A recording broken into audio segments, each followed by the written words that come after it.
Okay, this is a 2016 Toyota 4Runner. We're going to do brakes and rotors. You're not going to need that many tools.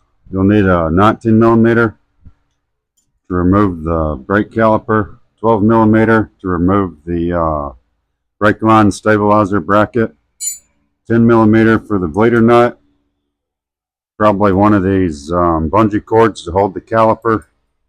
It's got steel line on it, so it's not going to hang, and you're not going to be able to remove it without removing the stabilizer. And maybe a hammer. Sometimes these rotors get seized up. It's a pretty fast job. The lug nuts are 21 millimeter. I already broke some of these loose, so this should be pretty fast. First, we're going to remove the brake pads. Sometimes these pins stick. These look like they're going to come out kind of easy today. This kit has new hardware, so we're not going to be reusing any of that old stuff. May go ahead and bust this bleeder nut loose.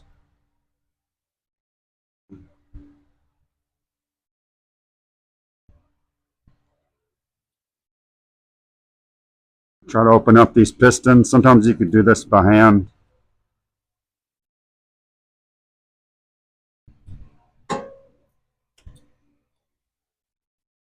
Tighten that nut back. Just slightly snug it. We're probably going to have to bust it loose again.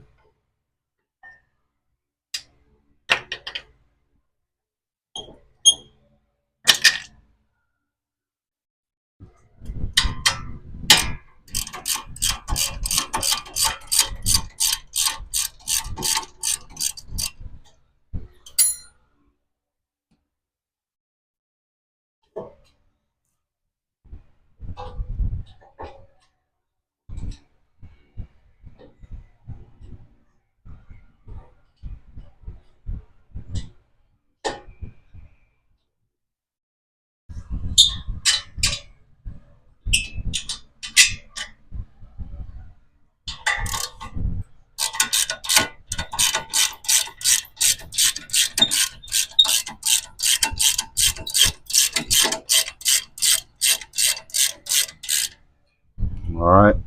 Don't forget your bungee cord. This has a steel line. It doesn't have any flex. Your only flex is from this mounting bracket to this mounting bracket here. So don't let this brake caliper fall.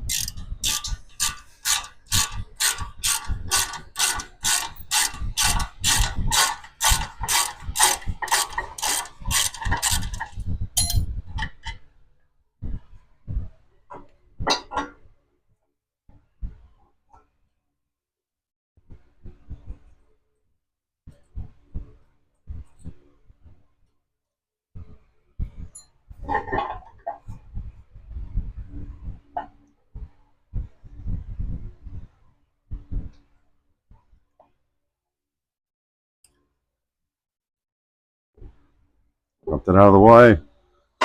All right, this came off pretty easy.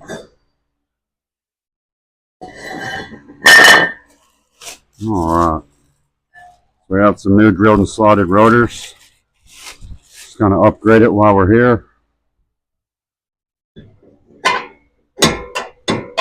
All right. We could go ahead and put one of the lug nuts on to kind of stabilize this. It makes this project a lot easier.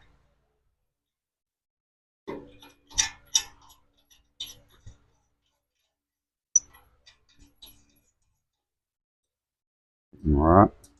Now we can mount our caliper back on.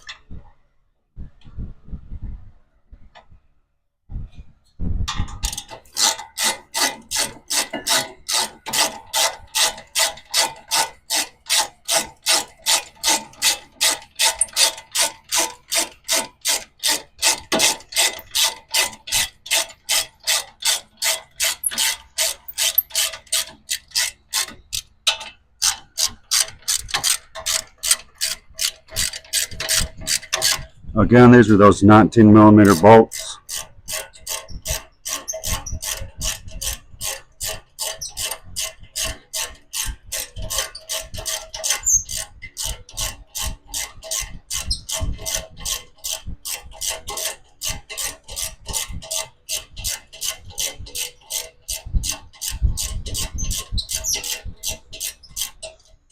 All right, I want to say the torque on this is 137 foot-pounds, but most people don't have a torque wrench, so we're just going to get it tight. I'm going to take a 3-pound sludge, kind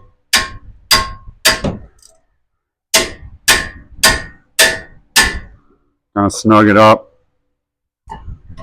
Probably not the best way, but some pretty heavy-duty hardware. Probably not going to hurt it.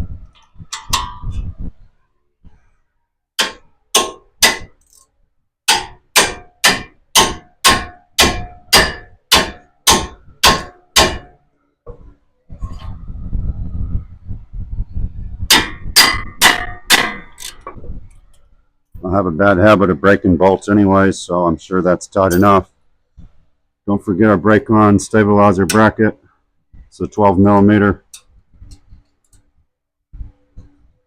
I'm doing this with all manual tools, ratchet and wrenches, just for simplicity. You have the impact. It's probably a lot faster, but I know not a lot of people do. Just showing you the speed this could be done in with your wrenches and ratchets. Like I said, we don't want to over tighten some of this. Little bump. Now it's time for brake pads. I like to put the indicator pad with the wear indicator in the back. And we'll start with this one. Slide it in there. Don't force it too much. Those stabilizer pins, go ahead and get them. Alright. So I'm going to need to push these two pistons out a little more. I don't have the piston spreader tool, so we're going to open up this bleeder nut a little bit. I do have a 2-inch piece of strap. It's probably not the right way, but who has a piston spreader tool? Just be careful with the rubber around the pistons. You don't want to damage that. It's pretty easy. Just tighten it up finger tight when you're done. Brake pad indicator on the inside, wear indicator. Slide the pad in. Alright, slide these out. We have rattle clips. This V part goes on the outside. Squeeze it. Put it on the inside. Slide the pin in. Slide this in. It sets in these little holes. You might be able to see them, you might not. There's 2 of them. Make sure this is on the other side of this pin. If you put it on the inside, it's going to go inside this rotor and shear off. Same thing on the top. Put it on the inside. Run the pin through both sides. Alright, seat it. I'll start with this one, maybe you can see that better. Let's clip it in.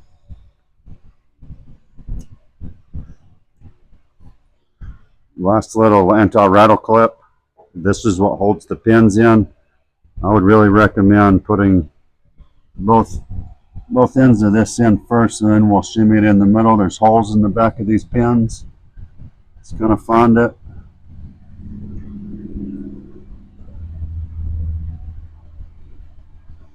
Alright.